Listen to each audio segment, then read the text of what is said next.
it's like, what's the convenience for, right? Like human bodies need movement. Yes. We need to be working.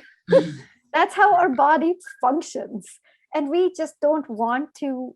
And seriously, if we all get into that routine of, okay, I make my food, I, do things like, laundry, have less clothes, clean them, dry them, the way things were done. Yes, it is hard, but our bodies need that hard work. Yes. As well. Now we I'm this answer is becoming very convoluted. Your answer was on sustainability, and now I'm talking about no, but this else. is pretty much, this is very basic thing. So, this is very important. Yeah. Please go ahead.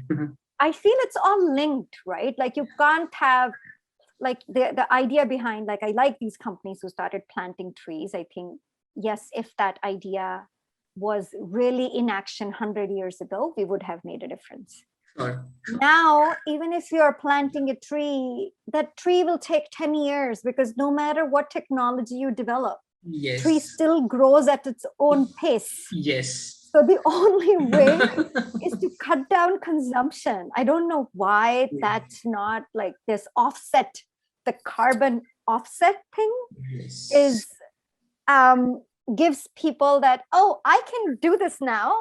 But then there will be a tree planted. That tree can only absorb the carbon dioxide in the next 10 years. Yes. That's so true. Think about that, right? Like we have to limit what we consume, how we consume, to be able to do something. And that's sustainability. To me, is it used to be called reduce, reuse, recycle. Yes. All we talk about is recycle. Yeah. Nobody talks about reduce, because nobody makes money while talking about reduction. Yes. So upcycling became a trend because somebody's making money out of it. Yeah. Right? Recycling is because somebody makes money out of it. But reduce was the first thing. And nobody talks about reduction. Yes. And it's not that hard. We all lived like that. Our parents lived like that. Our grandparents lived like that. They survived. They lived healthy. They're still living healthy lives.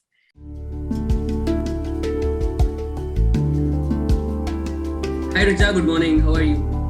Good. How are you today? All well. Thank you so much. How is everyone at home? Everyone is doing well. My daughter is at school. My husband's working from the basement. So life is good. Calm. Okay.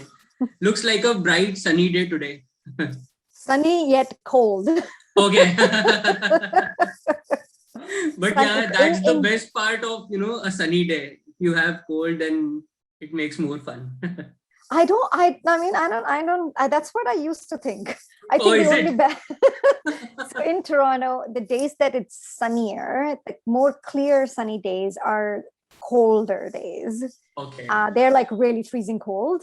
Yeah. So the gloomy days are not that cold usually. So these are good days to like sit by the window and enjoy the sun, but not really a good day to go out. Okay. Yeah. How are things in Bombay, right? Are you based out of Bombay or Delhi? I'm in Delhi currently, but this year it has been pretty cold. And since last 2 days it has been raining as well. So I know, and I think it has dropped down more. Homes in India are not centrally heated yet, right? So when it's, I think people outside don't. When I tell people about cold in Delhi, because I grew up in Delhi, right? Because it's all marble, it's all bricks. It gets so cold all day. You are cold. Yes. But the cold in India versus cold in the US or Canada is, very different. Yes. But we are cold only when we are outside. We're not cold when we are sitting inside the house, right? We might as well be in a bikini inside, and nobody, you can have the temperature to whatever amount you want, which is not the luxury in India that you get. So you tend to be cold all day long. Yes. But the interesting part about, the winter season is you tend to eat a lot, and of course you'll have to exercise, but winter is my favorite season. They say, right? Like just in general, not just humans, but even animals, right? This is the time you accumulate. Yes, you're right. No, sounds good. I'm happy to be here. Thank you so much for joining in. Really appreciate your time. Of course. Hi viewers, good morning. Welcome to the new episode of Sustainable Future Food Talk.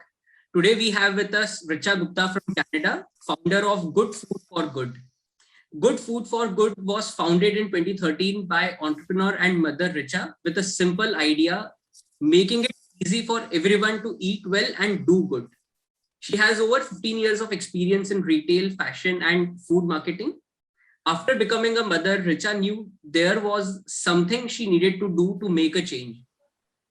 Driven to make a difference through food, she started Good Food for Good, using only ingredients you would add it if you are cooking yourself. Today, she is actively working on building better, healthier experiences for people with a goal to make it easy for everyone to eat well and do good. So, Richa, I have a basic question here. So, I really like this name, Good Food for Good. So, maybe if you can throw some light on this, and we can take it forward from there. For sure. When I was thinking about the name for the company, right? Like we were like, okay, maybe there should be a name and the logo, and then there is a description, like a punchline that would tell people what it is. And then we were like, but we are all about just good food and we are trying to do good in the world. Why not just make it a name, right? Why not Good Food for Good? And yes, it could be a tongue twister for some. Yes, for some, once you get it, it's like that TikTok meme, Yes. TikTok sound, people who get it, they get it. Yeah. And then they're never going to forget what it means, right? So that's how we went with Good Food for Good. Now we question, is it too long a name? Probably. But are we the only ones with that long a name? Not really. Not really, yeah. So that's the idea was to just be as transparent as possible, right? And for us, Good Food for Good is not just the name. Good Food for Good is also our decision-making tool. So Yes. it's our promise to the community. It's our decision-making tool. So anytime we are deciding on, hey, whether this ingredient should be in the food or not, the question is it considered good? If not, keep it at bay, right? Anything that we are doing, does it result in doing good for someone? If it's not, then we shouldn't be doing it. Like it's just basic, Right. simple things, right? Right. So even if I'm not there, my team can make a decision on things tomorrow. Just, the brand name is so transparent that you Right. can't go, any other way. Like I can't be Yes. making Good Food for Good tires Yeah. or Good Food for Good buses. Yeah. no matter how good a business idea that might be. Yeah. Interesting. So as you rightly mentioned, it was a tongue twister for me as well initially, but I practiced it and now it is no more a tongue twister for me. But I mean, I really like this name and it's a great emotion, it's a great emotion. Thank you. Lovely. So, I mean, Richa, you have an extensive experience in the CPG industry in Canada as well as the US.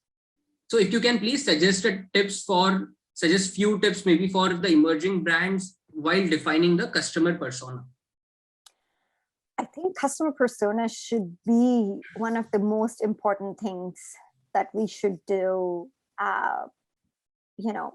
before anything, right? End of the day, whatever we do it for someone, right? Like I'm creating whatever I'm creating for a type of consumer or a type of person, right? It's not for everyone. And if you try and be everything for everyone, then I think you've lost the game there. Absolutely.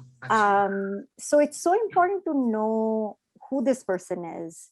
What do they do? What do they like? What do they do beyond the area that you're trying to service them, to understand their motivations, to understand their fears, to understand their life, right? It's just a deeper understanding of this person, our consumer persona. We call her Lisa. So Lisa for us is, and actually I know a person called Lisa after naming, and maybe that's why I named it Lisa. I know someone called Lisa who truly embodies our consumer. And like for us, our consumer is someone who really cares about what they're putting in their body. They might be cooking from scratch most days, but you know what? Everybody needs help here and there, right? Like it does get harder wherever it can. So we wanted to be there when they need help. Like I encourage, I know personally, cooking at home is the best thing you can do for your health, right? Absolutely. But cooking at home every day can be challenging. So we want to be there as a brand for Lisa to be able to cook at home as often as she wants, right? Without spending hours and hours in the kitchen. Yes. And Lisa also most likely is a mom, like for us, like the Lisa I know is a mom. And when you are a mother, cooking is a little different than when you are, just like a couple or single. Yes. Because if you are trying to be healthy for yourself, you can compromise on taste, right? You're like, I know this kale salad is excellent for me. I am going to have this morning, dinner, and lunch, whatever. This is it. But when you're cooking for a family, it just doesn't work like that. You can't force a child to eat something just because it's healthy. It needs to taste good. It needs to look something like an interesting food for them to enjoy. So for us, that's Lisa, right? So knowing those nuances. For us, Lisa is someone who takes care of her health. So she either walks or she, exercises. Doesn't have to be an exercise fanatic, but it's someone who takes care of their body, right? Like what they put in and what they're putting outside. They most likely are looking at clean ingredient cosmetics as well.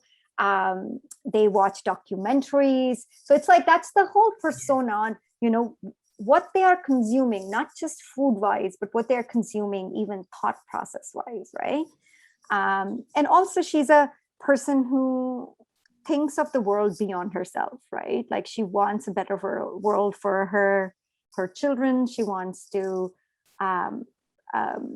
bring them up as more responsible adults who take care of the planet. So she's, invested in the health of the planet and what we as people can do for the society as large. So it's again, different nuances tell you something about the person that can help you then service them better, because end of the day we are all in service of someone else, right? That's what right, that's what makes this so much more rewarding. When you really make that difference in someone's life, it just brings so much joy. So when I see reviews from people who are like, oh my God, we had stopped eating ketchup. Thank you for making this, or anything like that. That just, and a child, especially if they post their kid's picture eating our ketchup, that just makes my day, because, I feel like I've done my job. Yes, you have found your right Lisa. Exactly. Interesting. This is such a detailed answer. I really like it. I'm sure this will be super useful for the entrepreneurs, because this is, as you rightly mentioned, this is the first step for any brand to, think of, so that they can put in their efforts in the right direction. Yes. Since they'll chase the right people in that. Totally.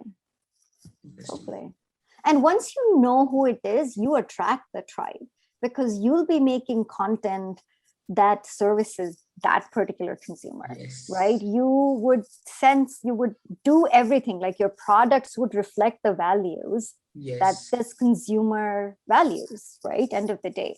And when that happens, your advertising spend goes low, because, people are naturally gravitating towards it. And you're targeting the right person in that case. Yeah, and it services your need. Exactly.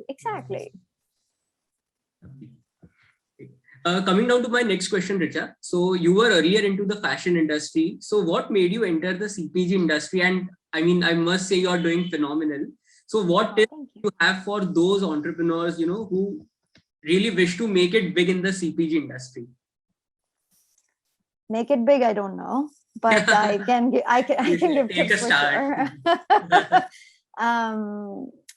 So fashion, since I was a teenager, since I was in high school, all I wanted to do was fashion. So I did it. Did it for several years. I was doing it for over a decade in India, in US, in Canada. And I think I turned 30 when this, and I know that feeling came earlier too. I was 19 when that feeling that fashion is super superficial came to me. But I never followed through, and I didn't really act on it. So this time I was in my 30s, I was pregnant with my daughter. This feeling came again that, is this your life? Is this what you want it to be? Like superficial fighting over buttons and threads and the color of, trousers versus shirt or whatever, is the fabric matching or not? And I really was at a stage where I could take the risk of switching industries. I'm an immigrant to Canada, right? So when you come in as an immigrant, initially you spend a lot of time just, figuring out how to get your bearings right? Like how, right? So then I enrolled into MBA. I actually did my master's in business while during my maternity leave. So I had an infant. Um, and I did that thinking that I'll switch to nonprofit, because again, this calling of, hey, I want to do something more meaningful.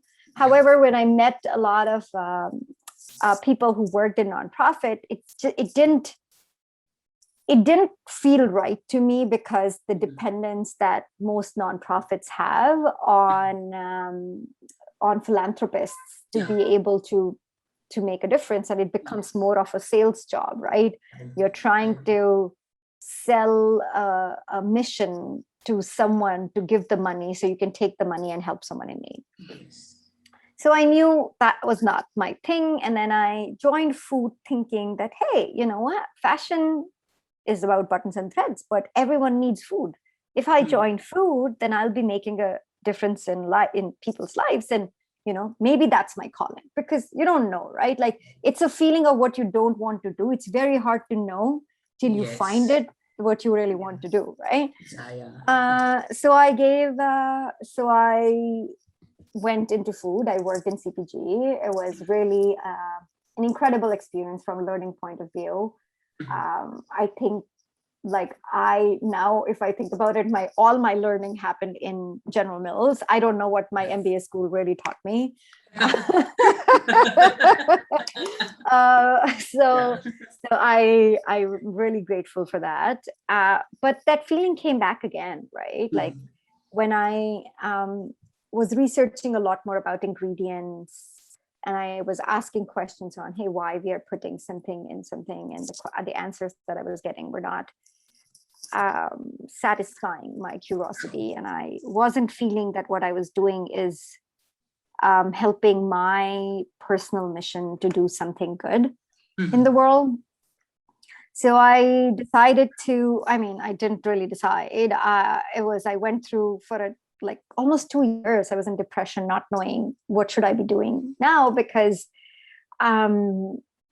I worked so hard to get here, right? Like, I left fashion, I did MBA, you reach here, and then you feel like you're in the same boat again.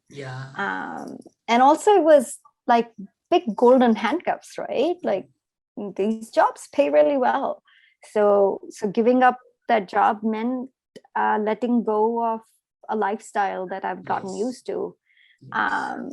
So when this idea came of, hey, how about doing something of my own? And, personally too, I was finding it challenging to feed my child the kind of food that I grew up with. I used to come back home at like 7:30, and I had to put my daughter to bed at 8, and I had to cook food, bathe her.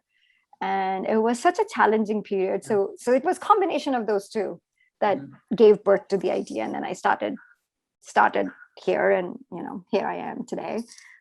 You can find our products in Canada, in US, also in UAE. So it's been good. It's been good so far. And we've built a platform that can grow exponentially in different categories, as long as, it keeps that promise of good food and doing for good. We've donated over 1 million meals. Just overall, doing good can be good. Absolutely. But for an advice for somebody getting into CPG, come in only if you are really passionate about it, because it's a very, very tough industry. I've seen many start and let go before it could become anything because of the hard work that it takes Yes. To make it happen. And it's physically taxing too. It's not just mentally taxing, I'm right? sure. Like, because it's a physical product. Yeah. And especially if you're coming in and wanting to start it without a big bank account. Yeah. I used to go at 5 a.m. and buy fresh ingredients. Then I used to go to the kitchen, cook all day long.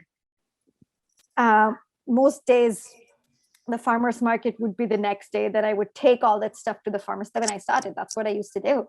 Then I would take all that stuff to farmer's market, sell it, then pack it all up. It wasn't easy by any means. It's not that I don't love doing it, but it wasn't easy. So if you are thinking of CPG and if you don't have big buckets of money to just hire a ton of people to do everything for you, then just love it so much that all that hard work won't feel like hard work. It would feel like passion. Lovely.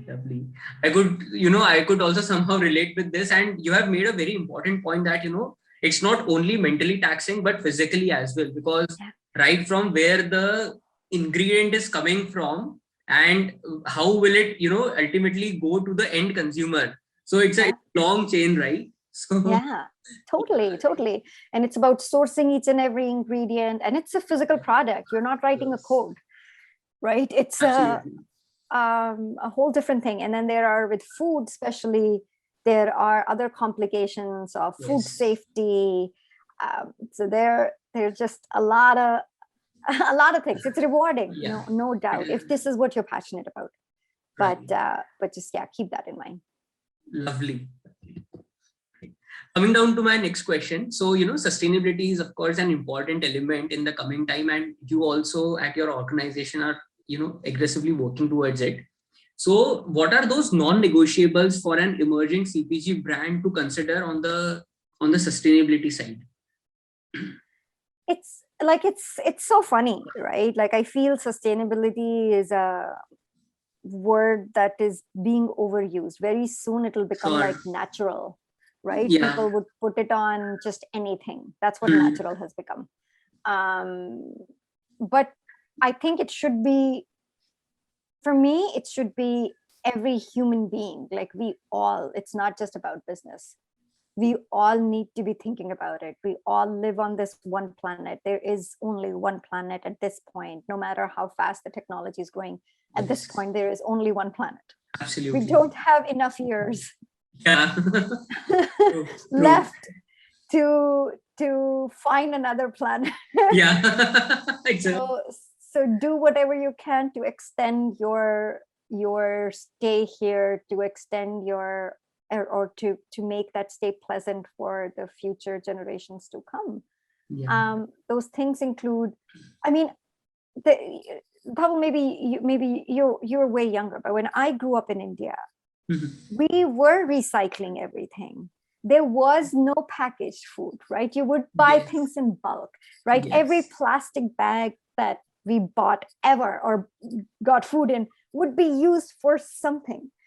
Every item of clothing was repurposed to become something else. Every utensil was repurposed to become something else. We lived in a world where that was the norm. Like, that's how I grew up. And now things have changed so much. So it's all about, it's not that life is not possible without that. Like, we all lived like that. Absolutely. Right? And it has become now, convenience has taken over everything else, right? And what is the convenience for? So we can sit and watch Netflix, and we can sit and be on our Facebook and on our Instagram. I remember talking to this young kid once. I was like, "Oh, so what you make for dinner?" He's like, "Oh, who has time to make dinner? I have to be on Instagram." I seriously, I was like, "Oh my God." I agree. it's like, what's the convenience for, right? Like human bodies need movement. Yes. We need to be working. That's how our body functions. And we just don't want to. And seriously, if we all get into that routine of, okay, I make my food, I, do things like, laundry, have less clothes, clean them, dry them, the way things were done. Yes, it is hard, but our bodies need that hard work. Yes. As well. Now we I'm this answer is becoming very convoluted. Your answer was on sustainability, and now I'm talking about no, but this else. is pretty much, this is very basic thing. So, this is very important. Yeah. Please go ahead. I feel it's all linked, right? Like you can't have, like the idea behind, like, I like these companies who started planting trees. I think, yes, if that idea was really in action 100 years ago, we would have made a difference. Sure. Now, even if you're planting a tree, that tree will take 10 years, because no matter what technology you develop, yes, tree still grows at its own pace. Yes. So the only way is to cut down consumption. I don't know why that's not like this offset, the carbon offset thing is gives people that, oh, I can do this now, but then there'll be a tree planted. That tree can only absorb the carbon dioxide in the next 10 years. Yes. That's so true. Think about that, right? Like we have to limit what we consume, how we consume, to be able to do something. And that's sustainability. To me, is it used to be called reduce, reuse, recycle. Yes. All we talk about is recycle. Yeah. Nobody talks about reduce, because nobody makes money while talking about reduction. Yes. So upcycling became a trend because somebody's making money out of it. Yeah. Right? Recycling is because somebody makes money out of it. But reduce was the first thing. And nobody talks about reduction. Yes. And it's not that hard. We all lived like that. Our parents lived like that. Our grandparents lived like that. They survived. They lived healthy. They're still living healthy lives.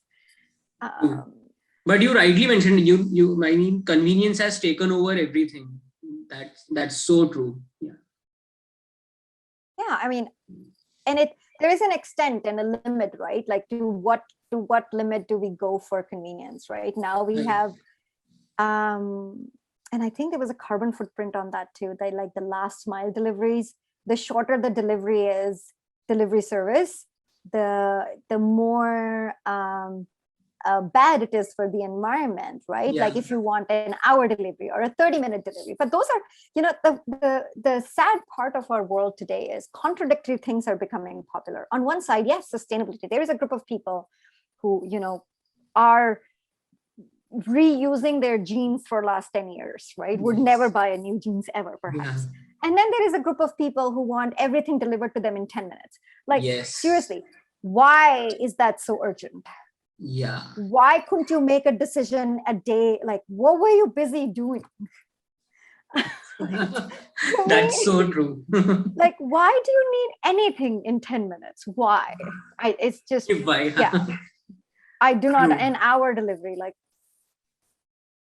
why? and nobody, as humans, we become so selfish, right? We don't think of what it does to the whole environment, like what it does to, like, I was watching this documentary on Amazon, like we've stopped buying from Amazon since, about how the delivery drivers, the life that poor guys live because we have signed up for Prime and we need to get our order of some pair of socks the next day.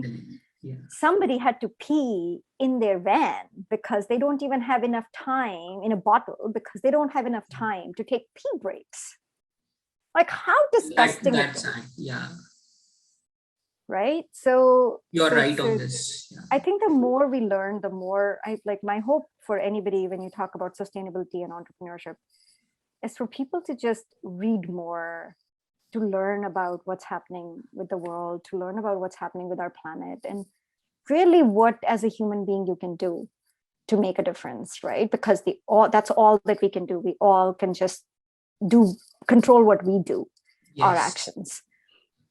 And like for us, we don't use plastic. Like ketchup is usually available in plastic. I get requests every day to have it in squeezed bottle, which is something I would never do ever, because I do not want any more plastic in the landfill than there already is, right? Like I was in Delhi, I saw the mountain of garbage. Yes. It was scary. Yes. And I'm sure that's not the only one on this planet. And it's sad. It's sad what we have done. And it wasn't there when I was growing up. Right? It was 15 years ago when I left the country. That thing wasn't there. Yes. So we it's, overconsumption, overconvenience, packaging everything is packaged. Everything has a package. Like now my tomatoes come in a clamshell. Like, why do tomatoes need a shell? Right. So those are the things I think we all need to. I've signed up for a food delivery service which buys only local. And what I love about them is it comes in a reusable basket. So I just give them the basket back. Right. And nothing has packaging. Oh, interesting. So not even a single vegetable that they sell is with packaging. It's just vegetables in a bin. That's it. Wow. Okay. Yeah. So we all can do what we, only control us. So taking those steps and learn, that's the first thing. Learn more about what you can do. This, I think I am very well, I'm relating this with our lifestyle as well here in India. I mean, there are organizations who are, getting these $1 billion valuations by delivering anything and everything in, less than 10 minutes. So, I know.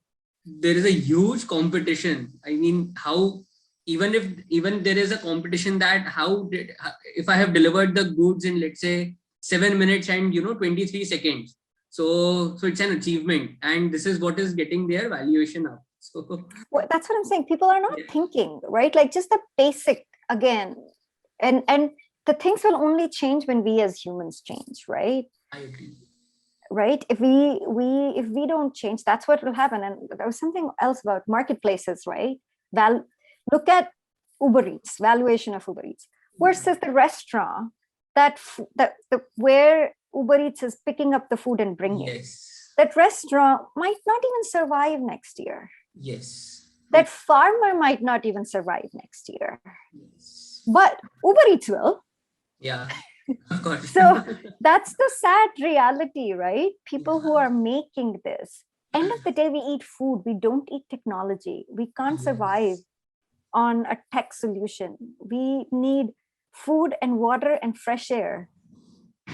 Those are the things, and a roof over our head. Those are the only things we need.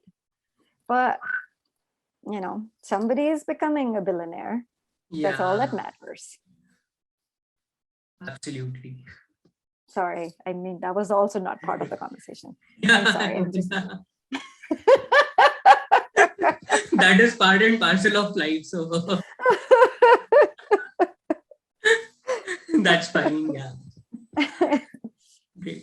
So, Richa, I mean, you have been successfully running and growing Good Food for let's say 5 years plus now. So if you can share some of your, key learnings as an entrepreneur with the viewers, and I mean, if you can inspire them, because you have such an inspiring story, and maybe if you can contribute to, the startup ecosystem and the entrepreneurship community, that will be great. Sure. I mean, I think any success is a lot to do with the effort you put in, right? And then once you put in the effort, luck happens. Yes. Right? But it starts with effort. It starts with a lot of hard work, right? So don't shy away from hard work. That's the first thing that I would say. Know, and especially in CPG world, again, know who the consumer is, and create for them, not for you. Right. Create for them. A lot of people start businesses like, oh, my mom's recipe, and that's what their mom's recipe. Is that what that consumer needs? Like, how is it solving that? Like, have a real need and have a real solution for a real need. And it's a hard thing to do. It's not easy. Yes. But I think that's where, I think, was it Einstein who said that you need to spend more time framing the question than giving the answer. Yeah. So if you get the question right, in a way, if you get the need right, then the solution will be right. But if need is not right, then for a short time, yes, you can put a lot of money in marketing and you can sell a lot, but will it stick is the point, right? Things that stick are the things that are needed end of the day. Right? So make sure those basics are right? Like, is there a need? To always be curious, no matter what you become. Always be curious, ask questions, raise your hand, right? Just ask. Like, that's how I got any businesses, by asking questions. I didn't know anything about, I'm in a new country. Yeah. For God's sake. So new country, new industry. The only knowledge I had was a little bit of CPG that I could transfer, but everything else was calling people, asking them questions. Oh, this is what I want to do. How do I go about it? They might not have answered. They'll pass me to someone else, but that's fine, right? It's Absolutely. It's just talking to them. I was never shy about sharing the idea of what I'm trying to do, thinking that, oh, someone will steal it. It's not the idea. It's not the idea that matters, the execution. I know in the world we live in, strategy is the glamour world, but strategy is just a dream if there is no execution behind it. So end of the day, it's executing it to T. I think there's the basic things that matter, right? There is no magic, dust. Yeah. It's hard work. It's getting the basics right. Is there a need? Is there a market? And third, just execute it to T, right? If you have that right, life is good. Lovely. Great. Coming down to my last question for this session, and of course, I mean, we are now in the second month of this year, and if you can maybe share one of your personal goals and one professional goals, and Sure. To me, my personal and professional go really hand in hand, because this business has allowed me to live my purpose every day, right? So it is one, sadly, but it is one. And I started reading a book late last year called Karma by Sadhguru. Okay. One of the things that it's doing for me, and I want to continue doing. So I built this company around my beliefs. I am in like my most comfort zone for everything. Like, I don't do anything beyond my belief system, right? Sure. Like this is who I am. I am living who I think I am, I should say. So the book is really shattering my reliance on my belief. It's encouraging me to see beyond my belief system. Like, what is it that I'm not seeing? Because I have this very strong belief system, which has been my driver since day one. Like, I've always done what my beliefs asked me to do. Right. So my goal for myself is to challenge my own beliefs in doing something that I am uncomfortable doing daily.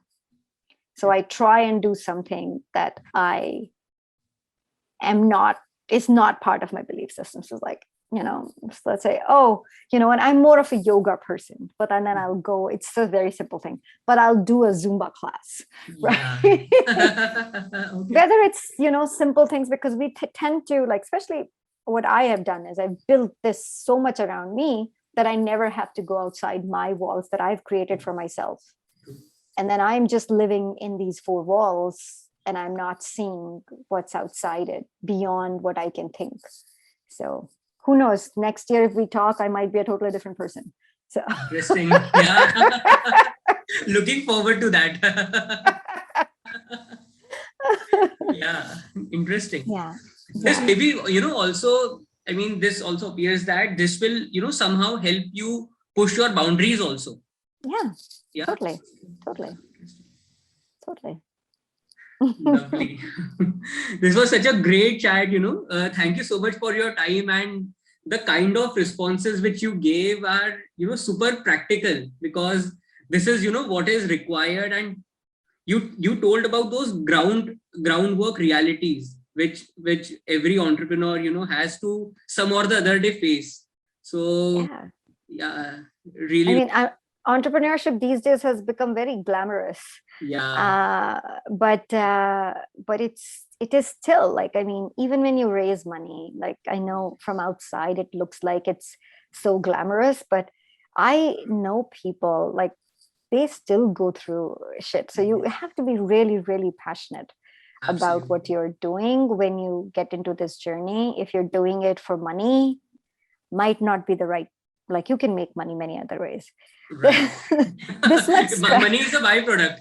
Yeah, exactly, Yeah. exactly. So you have to really, really find passion in what you do. And you know what, we spend 80% of our time doing this, right? Right. So why not do something that you love?